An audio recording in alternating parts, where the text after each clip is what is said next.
Tinawag ni Joel Salceda na mas dilaw pa si Bongbong Marcos kay Noynoy Aquino. Agree naman si Banatbay sa sinabi ni Salceda. Pero para sa kanya, supply din sa Salceda dahil may agenda ito. Si Joel Salceda ay dating chairman ng Liberal Party sa Bicol, kaya nakakagulat na tawaging mas dilaw pa si Bongbong Marcos kay Noynoy Aquino. Sa tingin ninyo, si Bongbong Marcos pa ay mas dilaw pa kay Pinoy? Lagyan tayo ng poll. Malay mo may sumagot na sumali pati yung subscriber ng Bagong Lipunan. May punto naman yung iba dito. Baka naman kasi utu-utu si Marcos. O baka naman kasi weak si Marcos. Kaya minamanipulate nila. Hindi, yung mga nagsasabi, binabasa ko lang dito Alam nyo ang dahilan niya kung bakit mas dilaw pa daw si Marcos kesa kay Pinoy. Dahil daw, ayaw ni BBM baguhin ang konstitusyon, which is the 1986, which is, ito daw po ay ginawa ng mga dilaw. Okay? Lurin tong congressman na to, no? Hindi, ito lang sasabi ko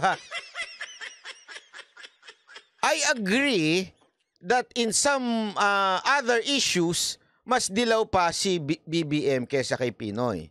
Maybe in appointing some of the people around inside the government, mas dilaw pa si BBM kesa kay Pinoy.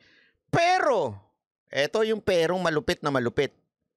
Para i-pressure mo lang si BBM na pumayag sa lintik na pagbabago ng konstitusyon na Tambaloslos Initiative, sasabihin mo ng masyado siyang mas dilaw pa siya. Yun ang punto niya dito Sabit siya dito. I may agree na tama, mas dilaw pa nga si Bongbong Marcos. Pero not because ayaw lang yung konstitusyon baguhin.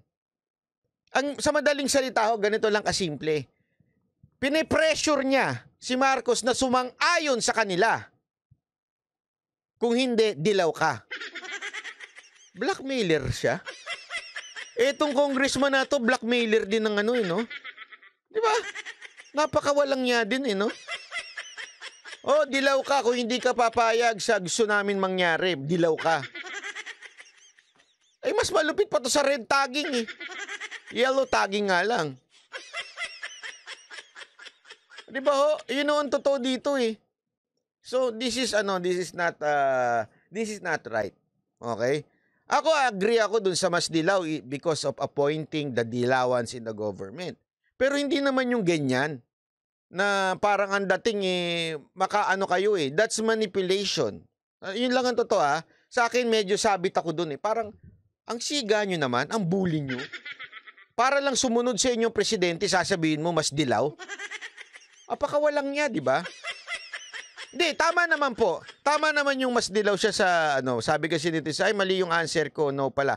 Hindi, tama. Sa tingin ko, tama naman na mas dilaw talaga si BBM. But not because ayaw lang galawin yung constitution. Kung ayaw man niya. Pero that's not what we are seeing, di ba? Pero ang ano ko lang dito, yung pagiging bully. Bully ng Kamara sa Senado, pagiging bully ng Kamara sa presidente, napaka-bully niyo.